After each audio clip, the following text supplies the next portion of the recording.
Morning gang, how we doing? I'm making myself a coffee. So I need to update you on a couple of things. Then I'm going out to do a threshold training session and listening to me talk about everything that's been happening. Sit back, relax, make yourself a drink and enjoy. By the way, I've been doing the inverted AeroPress method and this is my pre-ride snack. Handful of dates. Okay, where do we start? Well, let's start at the beginning, shall we? So first of all, thank you to like 20 of you, I think it's 20 of you, who have purchased the first editions of the back pedal training plans. You can find them in a link in the description, and we'll talk about them too much. They've been received really well. We hope to produce lots more content around those on the back pedal YouTube channel, but for now I'm just very excited that finally all the hard work that's gone into them, like you're actually getting something out of them, so I'm really chuffed with that. The other thing is I've been busy setting up new people with my one-to-one coaching. Now that I've got most of my stuff done this morning, I can concentrate on my threshold training session, which I have coming up. And I need to talk to you about me and my fitness as well, because you may have seen the event I did on the weekend, and I've been doing a couple of events now, and there's another one this weekend I'm doing on Sunday. It's a 50-mile time trial. I want to like push harder in this one, knowing that I held back a little bit in that previous 50. But anyway, not to go like too far down a rabbit hole on it, but my training recently has been focusing more on this kind of time to exhaustion, and I've been doing a lot of Sweetspot and threshold, like extensive work around there. So 2 days ago I did a session that involved 4 20-minute blocks at Sweetspot with only 2 minutes of recovery between each of those blocks. And then at the end of the last one, I had 2 minutes rest and then straight into like 45 minutes at tempo. I mean, it wasn't really like a good tempo block, but it was just like basically like whatever I could sustain in that tempo range. It wasn't like a bang on power. And when you do these efforts outside, I must say never to worry about your power, because you can't like, you're going to encounter traffic and you can encounter stuff. So I came out of it, and because of the time trial I've been doing recently, which I don't normally do, I have to say, but the benefit of doing it has been that it's been really testing myself beyond my FTP. So my FTP at the minute is like 360, 365. But by doing these time trials, specifically the one I did in Yorkshire where I did 55 minutes, 56 minutes at 350-ish watts, what that's allowed me to do is really stretch that out. And my time to exhaustion, which is modeled on WKO, there's other software as well that models it, but in very basic terms, time to exhaustion is your ability to hold or sustain FTP.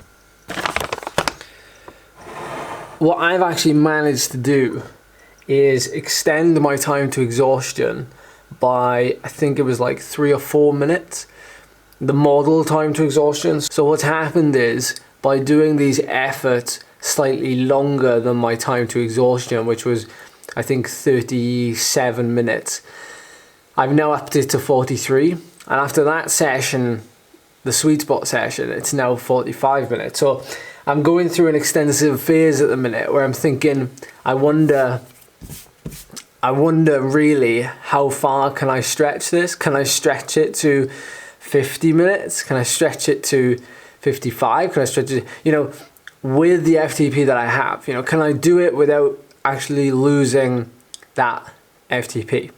And once I've gone through that, I mean, it's only going to last a couple of weeks, I'm going to start focusing on other things. I mean, it's all super geeky stuff. I love it. So yeah, the following weekend, I'll put a picture up here. We had some photos taken. I've had this lovely jersey sent to us. We're going to be doing a massive ride, 500 kilometers. We're going to try and do it in 24 hours from Laverack Castle to Carnarvon Castle, which is North Wales. So South Wales to North Wales, and back to Laverack Castle in 24 hours. So I'm excited for that, and I'm doing it with a couple of others. It's gonna be hard because we're gonna have to ride through the night. I've roped in a couple of experts who've ridden like the Continental and stuff, and they've told me that it's probably best to start in the evening, so riding through the night to start with. And by doing that, when you finish, hopefully by 7 p.m. the following day, you can get on with your recovery straight away. So you can go to bed and you only lose one like bad night of sleep, I guess. I'm going to show you like my kit setup, what I'm going to take, because even though we're going to have van support, but you never know, especially when you're riding through the night. Charlie's driving the van, or hiring a van for it. So if there's any content you want to see around, you know, whether it be time trialing, whether it be, you know, there's some criterium racing now down in Pembrey that I can do on a Wednesday night. If there's anything you want to see around this long distance stuff that we're going to do, obviously I'll give you, you know, the normal content. But if there's anything extra, you know where the comment section is down below. Wait a minute, I almost forgot. How could I forget this? I'm now a Haute Route ambassador. I announced it on the live stream the other night. If you missed it, you missed it. That's why I'm including it now. Basically means I get a chance to ride at least one event. Free entry to one event of my choice of Haute Route. Lots of people as well are like going through like power testing, critical power testing. Most people have just finished the WTRL Racing League, just like myself. And so they're like retesting to see, you know, how is the league affecting them? How is the rest affecting them? And then, like for me, I always feel like because I coach most of these people, I feel like I have to up my game when they're up in theirs.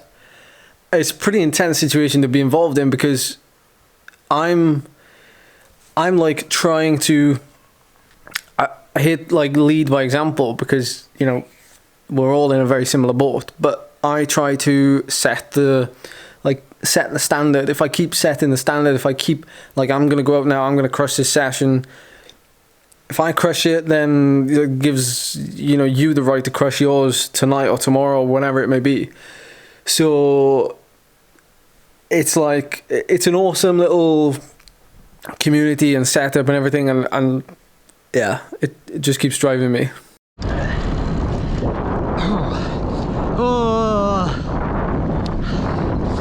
Well, thank goodness they're over.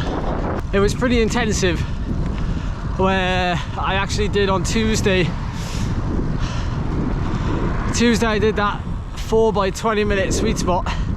I felt super good in that, even though it was really hot. Yesterday I managed to do a 2.5 hour steady endurance ride, and then in the last 30 minutes I tagged on a sweet spot block. Also felt good in that, and today is almost like the final test. And today was really more about the intensity than the duration. And so I've only ridden for 70 minutes, although I am doing 2 hours. But in that 70 minutes, I've done 3 16-minute blocks of kind of over and under threshold. And those type of intervals are like, I don't know how to explain, but like you feel obviously like you're on the limit, but like not on the limit. Does that make any sense? Like it's lactate shuttling at its finest, really, because you're like swinging between the two. And I found that like riding below threshold is like a piece of cake, but then riding above while like recovering just below, that's when it starts to get difficult. So like sweet spot, which is technically what I was riding at for the 60, so the 16-minute block was 4 minutes at sweet spot, and then 4 minutes at like FTP or slightly above, 4 minutes back, 4 minutes, 4 minutes. So that's a 16-minute block. And there's lots of different ways you could do it. Like you could do shorter over blocks, or you could do shorter under blocks, you could do longer of one of them, but I wanted to keep them equal. And funny enough, like it comes into like what, just over 45 minutes of just like solid work with only 2 minutes of recovery between each of the sets. So I know this video has not really been like, like your fancy video, but I hope that it still provides a little bit of insight into what I'm doing at the minute. And yeah, I'm feeling very good on the bike as well. You know, maybe the crash I had wasn't such a bad thing. It's allowed me to rest a little bit, and now I've found another gear. It's always interesting where you find the positive. So thank you for watching, guys. I'll see you in the next one.